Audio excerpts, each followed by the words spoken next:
two results that fighting to be seen will never produce. It will almost never get you seen the way you want to be seen, and it will almost never get you seen consistently. So after you forced yourself into someone's line of vision, yeah, they saw you for the moment, but they're not looking for you thereafter. And if they are, it's usually so they can avoid you. What you probably need to be doing is figuring out why you feel invisible instead of trying to force people, especially the wrong people or people unrelated to the situation, to see. Passion public service announcement. Passionate. Let me tell you something. So what is this Passion PSA podcast? Who am I? Well, they call me Passion, short for passion, no last necessary. Why is there no last name necessary? Because the first name says it all. I am passion and all that embodies. What do I do here? I give you the life coaching that you know you need, but don't enroll yourself in. When did I start? Actually, 2017. I'd leave a PSA on my Instagram regarding something I'd observed, and now we've evolved to this. Why do I do it? Why not? If even one person is able to take away one thing that changes their life, someone else's life, or changes the world for the better, then I've done what I was charged to do. So come on in, sit and listen for a while. There's something here for everyone at the Passion PSA podcast. Greetings and salutations, my beloved passionate newcomers, visitors, and guests. Welcome to another episode of the Passion PSA podcast, where I, passion no last necessary, your Get You Right Guru, issue a weekly public service announcement about whatever I have observed or was on my mind. This is a for your consideration zone where the objective is to offer you a perspective you may not have previously considered to both A, expand your thinking, and B, become a better version of yourself, for yourself, and for others. This is a safe space, but not necessarily a delicate one. I will never rob you of your right to feel whatever it is you feel. Same way I will not sugarcoat whatever it is I have to say to make it more palatable. The goal is to get you to higher, more expanded thinking so that you can operate as your highest and best self. If you are new here, it is our usual practice to take about 60 seconds at the beginning of each episode to make affirmations. The intention is to ensure that regardless of what we discuss and how it may make you feel, that we have intentionally started on the highest possible vibration and that we are all on the same frequency. So let's take that deep breath in. Let's shift the energy upward. You are always welcome to repeat after me or to use this time to create your own affirmations. I am aware of myself. I present myself as I want to be received. I present myself as I expect to be received. I communicate clearly. I listen for comprehension. I accept that the answer I desire may not be the answer I am given. I respect that even the lesser desirable components of life still have validity. I respect that even the lesser desirable components of life are working for my good. I am open to receiving direction. I take the direction I am given and apply and or act on it. I am counted. I am seen. I am heard. I listen. I give thanks for receiving. It is well. I am well. All is well. Ashe, ashe, ashe. So passionate, it is November. This season is about to wind down, but I feel like it flew by, but then I feel like it didn't. Does that make sense? Anyway, it hasn't been a perfect season, but I am very proud of the growth from this time last year until now. And we still have a few episodes left, so this isn't the season sign off, and I may extend it a little bit. Maybe, but that does remain to be seen. But in the meantime, I'm going to keep sharing these observations and reflections, and may you continue learning and growing from them and with me. So let's talk shop.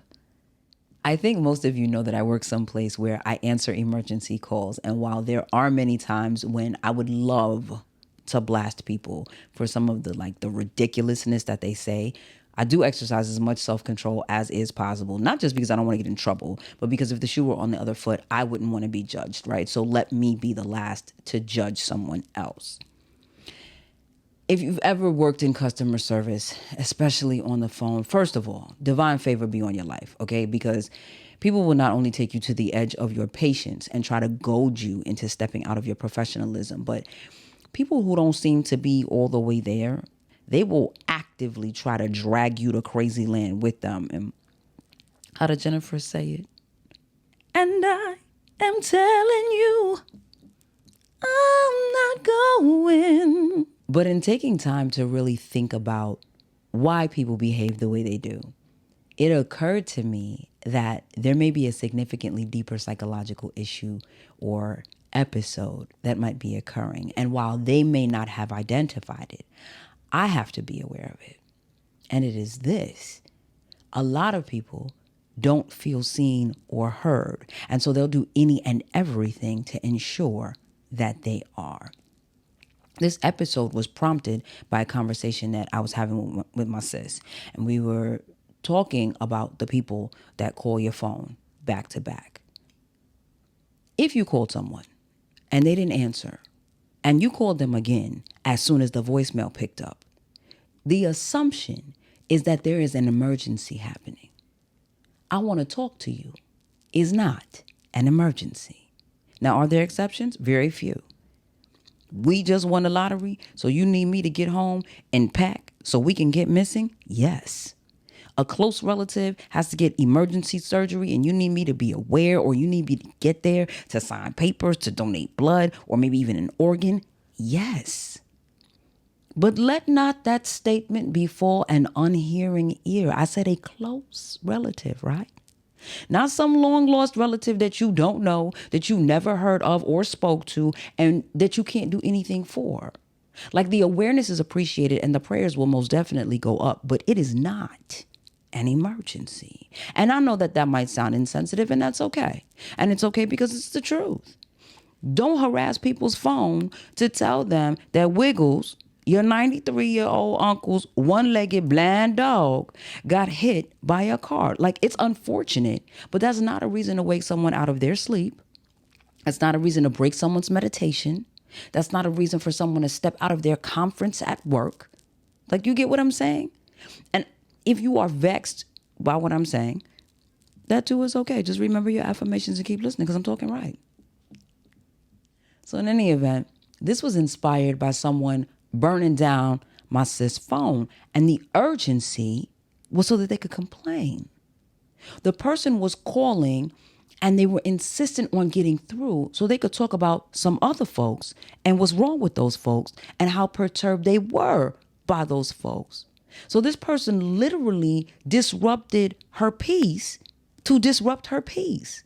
Sis was in the middle of speaking life to something, and this person called to disrupt that because they either didn't feel like they could complain to the people they were complaining about, or they didn't feel like they complained to them enough, so they wanted to complain some more. And when we're the ones complaining, we call it venting.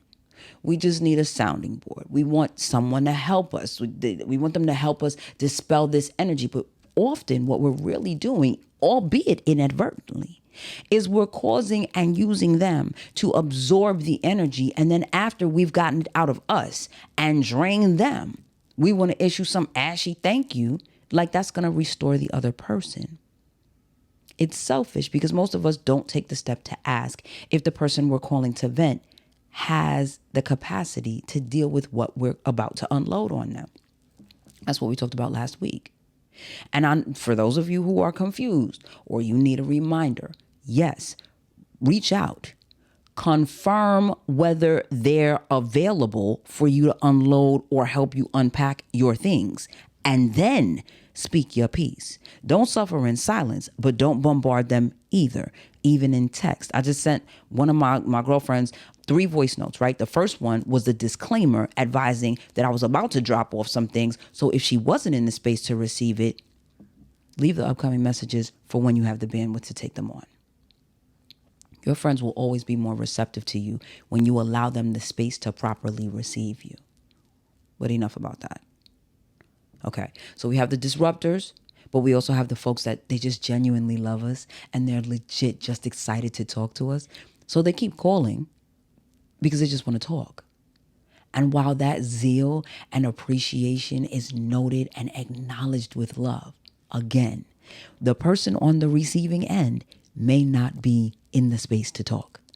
Nobody who is exhausted, no matter how much they love to talk to you, wants their sleep broken by someone who called and got no answer, then called again just to say hi. And now that their sleep is broken and they can't go back to sleep, they're being instructed to go back to sleep.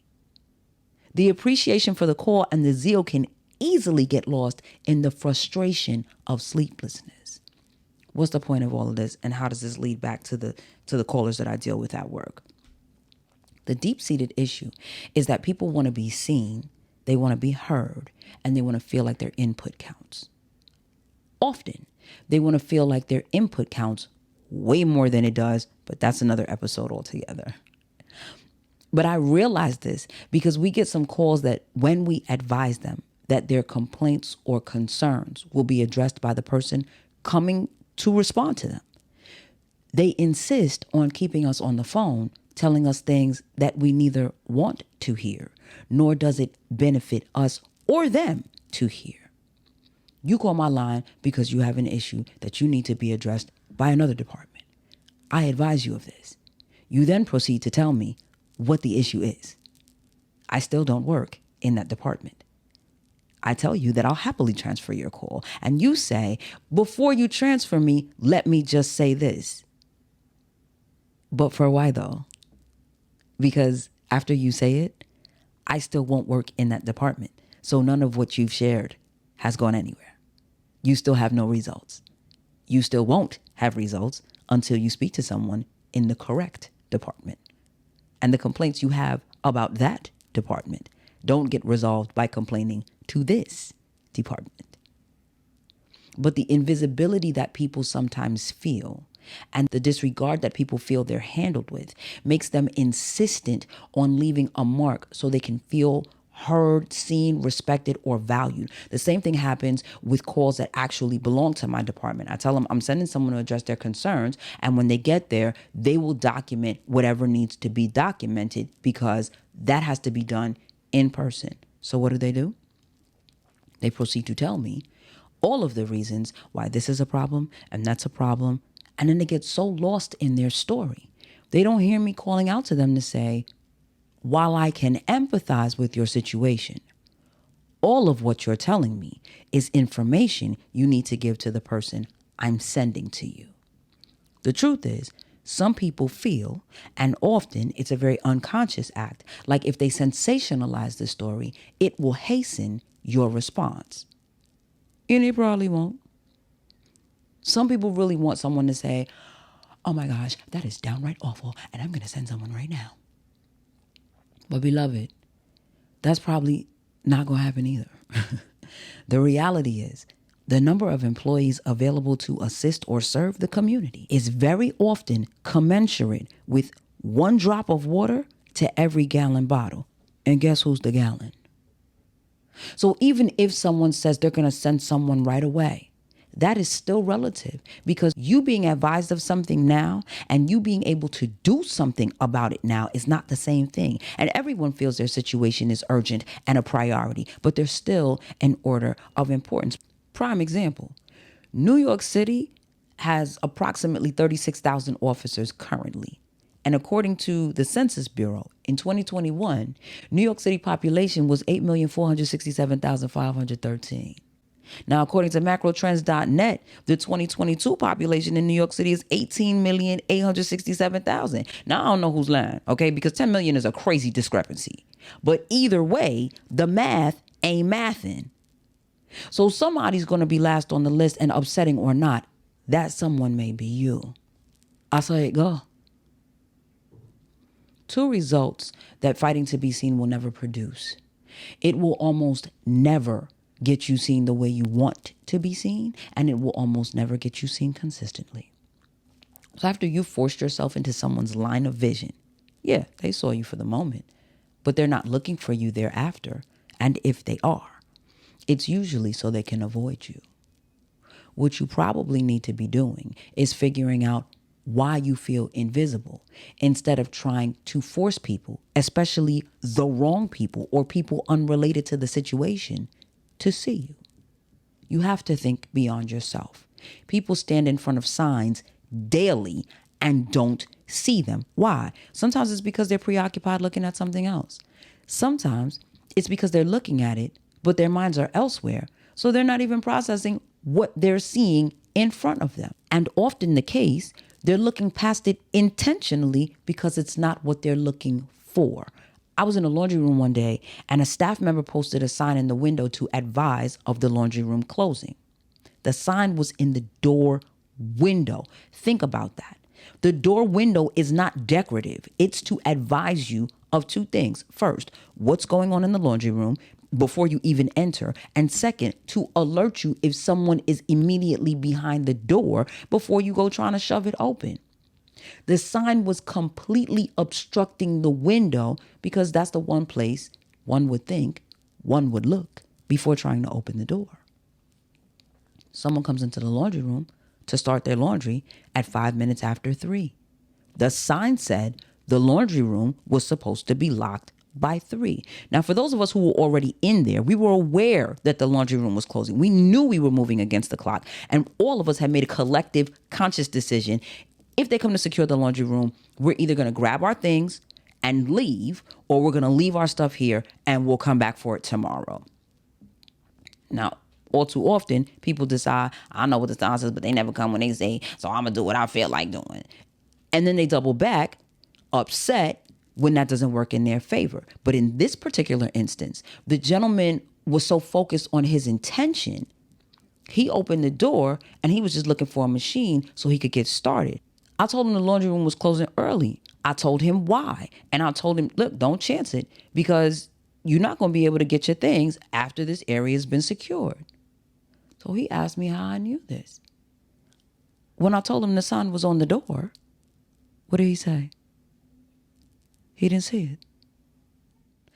Putting something in front of someone isn't going to force them to see it. And it's absolutely not going to force them to see it as you want them to see it. You ever had someone put a piece of paper in front of you, in front of your face too close, and all you saw was paper because you couldn't focus? It's the same thing. Just because you're putting yourself in front of someone does not mean they can or want to focus on you. And that's okay. And they're within their right. Crying out for help does not give you the right to rob someone else of their peace. Disturbing other people because you are disturbed instead of identifying what's disturbing you not only makes you problematic, but if and when you finally do start to resolve that issue, you can't undo the damage you've already done. So the people who are within your reach, you may or may not be able to apologize or take responsibility or accountability, but an apology is still only an acknowledgement. It's not a repair. Also, what about everyone else? What about the one-time encounters? How do you extend that apology to them? And while you might not care about how you impacted a total stranger, I want you to think about two things. That person is only a stranger until they're not. Just because you don't know who they are today doesn't mean you'll never come across them again. And if and when you do, they may not be willing to accept your growth or your apology. They already had to accept the experience they had with you. That's all the accepting they might be interested in. The other thing is that your apology might not be issued in a timely enough fashion to have corrective or preemptive value. How is this different from what I just said? In that instance, how you impacted that individual was the focus, and the assumption is that they had enough discipline or were evolved enough not to let that spill over to the next person. But in this instance, if they're not that evolved or their emotional IQ isn't very high, and more, we see that a lot of people's emotional IQs are very low and seem to be getting lower, probably because they're not watching the podcast.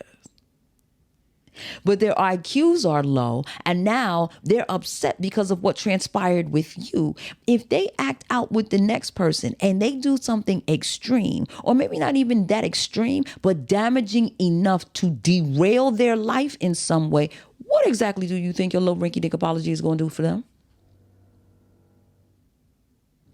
It is hard to feel invisible, whether it's because your hard work or accomplishments aren't being acknowledged, whether it's you don't feel attractive because you're not getting compliments, whether it's that you're suffering through some kind of pain or anguish and you feel like everyone else is going on with their lives, like either your pain or your life doesn't matter.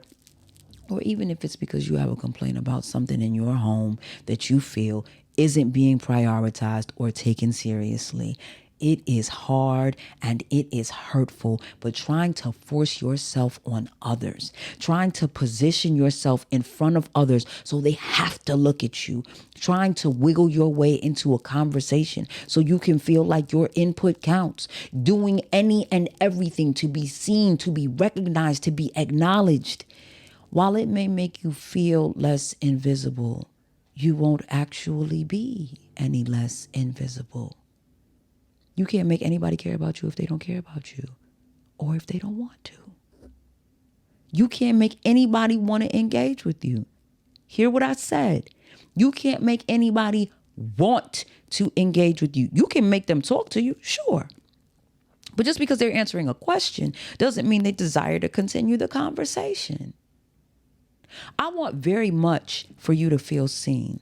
I want you to feel appreciated and valued. I want you to feel wanted. I also want to make sure that you're starting all of that with you. I can remember a time when I wanted to be seen a certain way. And when I got what I wanted, I ain't like it. And after it's all said and done, it really boiled down to seeking validation.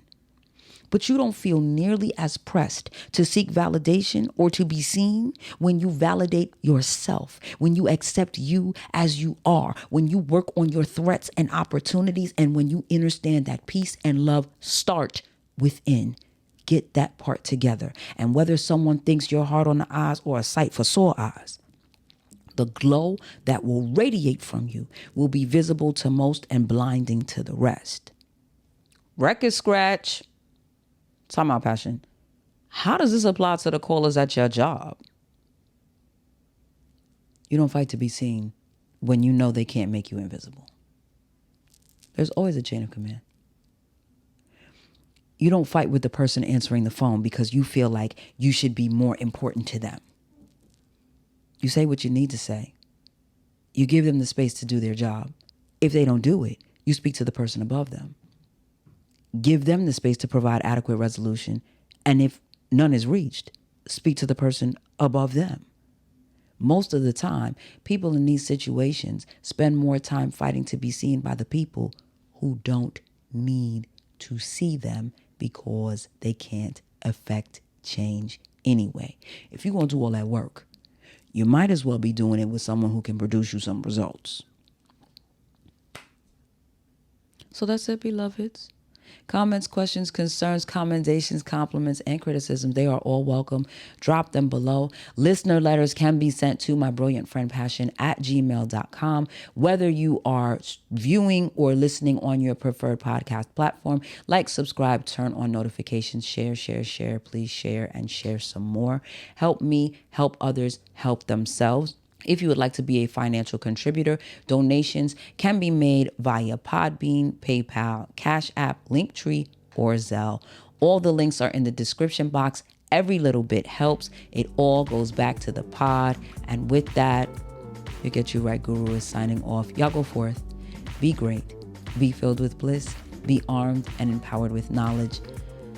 Stop wasting your energy fighting to be seen by someone who doesn't actually need or want to see you, and invest that energy in seeing yourself and being in spaces and in front of people where being seen matters. And in all things, be passionate. See you later.